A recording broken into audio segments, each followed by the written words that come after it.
This is crazy. And also, let's talk about journalists. How many times Israel killed journalists? And then it's like, it didn't happen. It wasn't us. No, it was us. But it's an accident. Let's No, talk about journalists, Bassam. Yeah, let's talk about journalists, by all means. Don't interrupt me. Basha, don't interrupt me. Halas? Like, it's not us. Let's talk about journalists, indeed, about Hamas. Let's talk about shut up. I didn't interrupt you. Shut the fuck up. Halas? So anyways, like, you have like don't journalists. Don't tell me to shut the fuck up, and don't use that language with me, Mr. Bassam. Bassam Youssef went on Piers Morgan's show to debate former IDF spokesperson Jonathan Conricus. It's always something when Bassam takes on these pro-Israel voices, because he doesn't hold back. We're going to take a look at clips from this debate, and I'll share my thoughts as well. Let's get into it together. Don't use that language with me. That language, and you're killing people. Malish, I'm so sorry if my language is hurting your feeling. Again, Malish, don't use that language with me. Try to keep it civilized. Do it for a second. Try to keep it civilized. Civilized. Okay, Habibi, mesh. المهم. Anyways, like, let's talk about journalists. Like, let's talk about journalists. How many times they killed journalists, right? And how many times they denied it, then say, like, it's Hamas. Like, it was not us. It was a mistake. We will investigate. And let's talk about journalists back.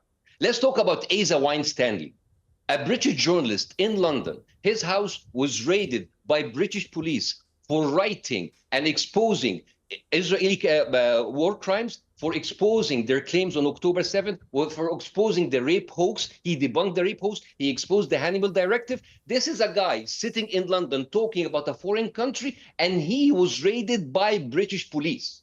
So I want to ask everybody who cares about freedom of expression, including you, Piers, like, shouldn't you be worried that one of your nationals, a British journalist, he shares your same profession, to be raided by London police and his equipment taken away for writing about a foreign country? What does this tell you about England? What does this tell you about Israel? What does it tell you about the so-called freedom of expression in the West? Yeah, that part hits hard. A journalist gets raided in London for reporting on Israel. Not Russia, not China, Israel. And the media is just quiet about it? That's wild. This is what Bassam's pointing out. How the West loves to talk about free speech, but the second someone challenges the wrong government, suddenly it's radio silence. And when he gets angry about it, they act like he's the problem. Nah, man. The problem is that it's happening and nobody wants to deal with it. Right? So this is the problem. Like, this is the problem of dealing with people. So let me ask you a question, Bassam. Let me ask you a question, because I've given Jonathan a hard time. I think he's deserved it after some of the things he said. And let me give you a different type of question. The Israelis say, and have said from the start, all that has to happen is Hamas release the remaining hostages. And they have steadfastly refused to release the people that they kidnapped on October the 7th, 2023. Why don't they release the hostages? And do you condemn them for not releasing them? You see, this is the problem. Is that going hard on him, Piers? Really? Do you condemn Hamas? Seriously? Your voice is annoying. Stop. Your voice so is yours, but that's okay. Maybe. But I manage. I know. But you know what? People pay to come to my shows. They wouldn't pay to come to yours. Anyways, so here's the. I'm not going to go into a pissing contest with who's a better comedian. Because you will lose. You can have that title. You can be a satirican. You will definitely lose. Can you answer my question? Okay, so here's the thing. Let's talk about credibility. Like, this is what Israel claims. Why would I believe anything that Israel says? Piers, did you ask him a question, or is this another monologue? I do want an answer to the question, Bassam. I think that's only fair, right? I mean, it's a very straightforward question. I'm telling you, this is Israel claims. Why do I believe a liar? Israel has lost its... Israel has... Well, you don't dispute there are still hostages, do you? Or do you? Yeah. These negotiations have fallen many times within the government because people inside the Netanyahu government didn't went through... Yeah, but that wasn't the question I asked you. You have testimonies from... but hang on, Bassam, that wasn't the question I asked you. I simply said, why haven't they released the hostages? And do you... Well, you can ask Hamas for hang this, on, because I'm not a Hamas let me remind you, and do you condemn Hamas for not releasing them? Oh, my God. Do you condemn Hamas? Yes, I condemn Hamas. This is great. Even if they have hostages, even if Hamas was a vampire sucking baby's blood, what is happening there is not justifiable. You're not just, you cannot, you do not destroy a whole population. That's a different question. It's a different question. Like, but Bassam, that's a different question. And I agree with you. By the way, Bassam, I actually agree with you, but my question is very simple. Should Hamas release the hostages, and does the fact they keep refusing to, do you condemn that? A simple question. Yes. Well, here's the thing. Hamas have agreed to, again, I'm not a Hamas representative. I cannot speak for them. But we all know that Hamas has agreed. And Israel comes. No. Israel has sabotaged this deal many times based on testimonies from inside the Israeli government and from the family of the hostages. Israel is the one that's been sabotaging. Yeah, but answer my questions. I am answering your questions. You're not. It's not that because they do it because Israel has sabotaged. Should they release the hostages, and do you condemn them for not releasing them? Of course they should. Of course they should. And do you condemn them for taking the hostages and not releasing them?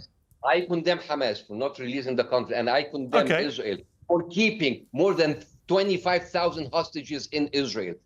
Half of them is women and children, right? And it is, again, let me go back to my point. Credibility. Israel has lied many times. You have the Prime Minister of Israel, Benjamin Netanyahu, went in front of the UN right before they bombed Lebanon. And he said every house in South Lebanon, in their kitchen, in their garage, harbors a missile for Hezbollah. If this is not comedy, what is this? How can you believe someone who said something? Have you been to southern Lebanon? And he said, have you been there? Do you know anything about it? No, yeah, of course. Don't say that. Have you been there? Do you know anything about it? Out of the three of us, I'm actually the only guy who's been there. You haven't been there. You don't know about it. I'm quite sure that you haven't seen intelligence about Hezbollah operations. And I'm quite sure that Piers hasn't either. I can tell you that I've seen it with my own eyes. Yes, I have seen tunnels underneath houses in Lebanon. I have seen houses that Hezbollah used for military purposes.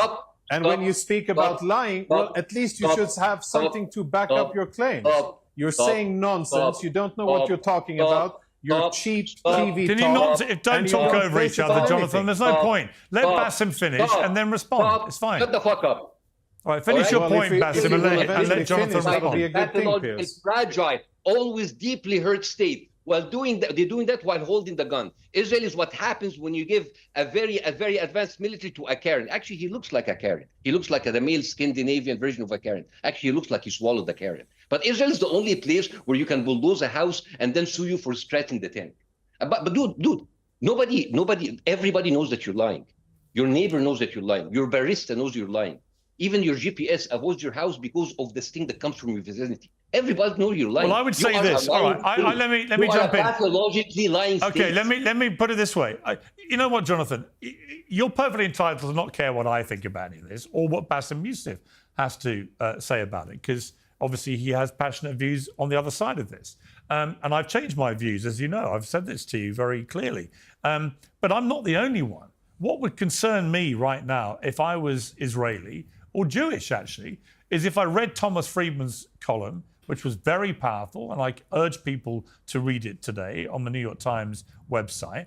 If I saw that the UK, Australia, Norway, Canada, New Zealand have sanctioned 2 members of the Israeli government for repeated incitements of violence against Palestinian communities, if 2 former prime ministers, one, Ehud Olmert, said enough is enough, Israel's committing war crimes. Ehud Barak, choosing a war of deception, would write a new chapter in the March of Folly. The war is a misleading smokescreen that purports to be a campaign for the country's security and future, while in actuality it's a political war. You've got your own former prime ministers, you've got Jewish columnists, you've got 5 allies, and they're all being increasingly critical of what this Israeli government is doing.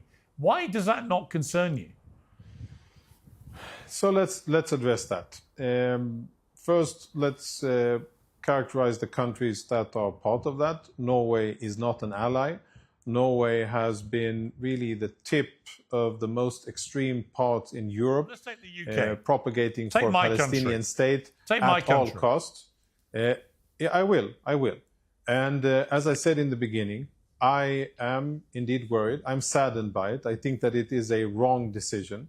And I regret that that is what the UK has decided to be the policy that the UK You know why they're doing it, don't you, Jonathan? They're doing it because Smodrich and Ben-Gvir have made no secret through their publicly stated comments that they want to kick all the Palestinians out of Gaza. They're also endorsing endless new illegal settlements on the West Bank. This is genocidal language that they're talking. That's why these actions have been taken. And I don't believe, Jonathan, having interviewed you many... Hang on, let me ask a question. Having interviewed you many times since the start of the war, I do not believe that you have anything in common with these people. I just think you instinctively know what they're saying and what they are planning to do is wrong. So let me say this. As I said in the beginning, and I've been clear about it, I didn't vote for, and I probably don't support them in much of what they say. Not in content and not in the way that they say it. I don't think that everything that these two ministers, these elected officials say is wrong, but I do think that many of their statements have been tasteless, have been wrong, and have been unhelpful. Now, what I am concerned with a lot, really a lot, is what we spoke about the last conversation when you had Ehud Olmert on. You asked him one semi-serious question about the war crimes allegations. He didn't back it up because he doesn't have anything to back it up with. He was just there for the headlines, and for the attention, and because he has a grudge against Bibi, and because he also has a lot of criticism against him. That is fine, and that's part of the Israeli political debate and environment, and that is usually what happens in democracies when people have the ability to say what they think and they have the freedom to do so. By the way, Arabs have it as well in Israel, unlike in most other countries in the Middle East. However, what I would say is also very worrying, and I think relevant to this program and to many other programs, is how easily Hamas propaganda and anti-Semitism are platformed, and what the consequences of journalists. A few questions ago, you started speaking about journalists. I would like to address the issue of the responsibility of journalists when they report from the field. I would like to address the responsibility of the New York Times. They are in the field. They are, Piers. They are in the field. They have people in the field, and they have people in Jerusalem. How many international journalists are currently in Gaza? How many international journalists are currently operating freely in Gaza? Why would you diminish the importance of Palestinian journalists in Gaza? I asked you how many international journalists. Why would you unqualify them? You killed them. I said how many international journalists are in Gaza? You can see who is reporting. Nada.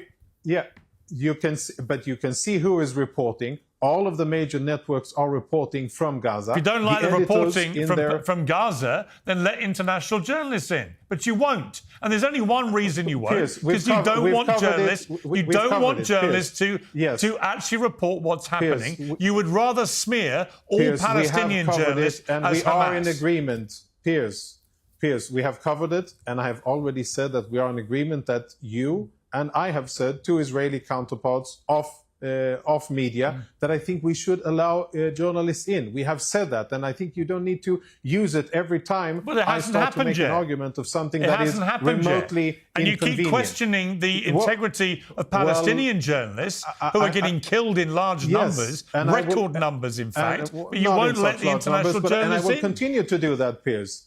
Yes, and I will continue to question the veracity but that's of very easy to do, isn't it? Palestinian so easy to smear Palestinian journalists who are dying in large numbers because you won't let any other journalists in. So you say all the ones that are there are pro-Hamas. Piers, you smear there is them a lot of reporting from Gaza.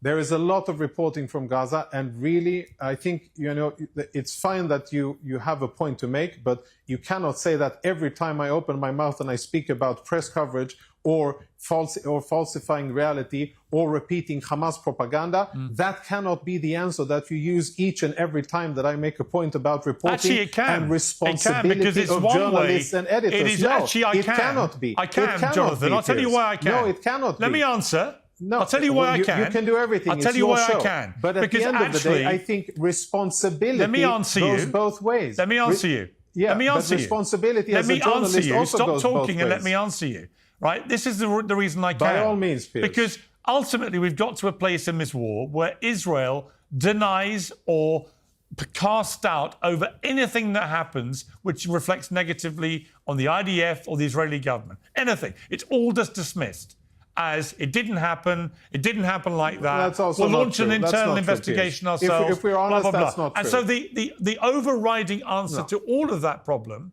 to all of that, to get to the truth, to get to the bottom of it, is let the international journalists in. So I will keep saying it until it happens. I know you agree with me.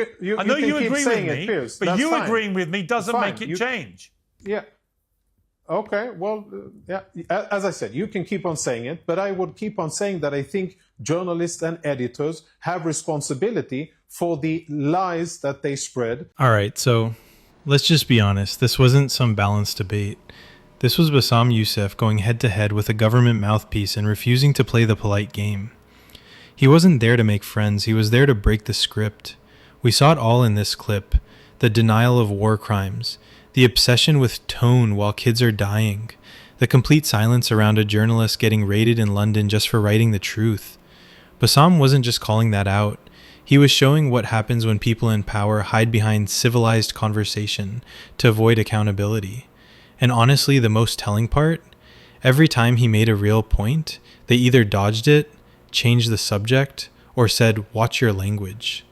Like, yeah, swearing is the problem, not the bombs, not the censorship, not the starving kids. That's what passes for moral outrage now. But this is what makes Bassam so powerful. He uses humor and sarcasm to make the truth impossible to ignore. He says the quiet part out loud, and you could tell they didn't know what to do with that. Because once the polite mask falls off, they've got nothing but spin. Look, if the truth makes people uncomfortable, good, it should.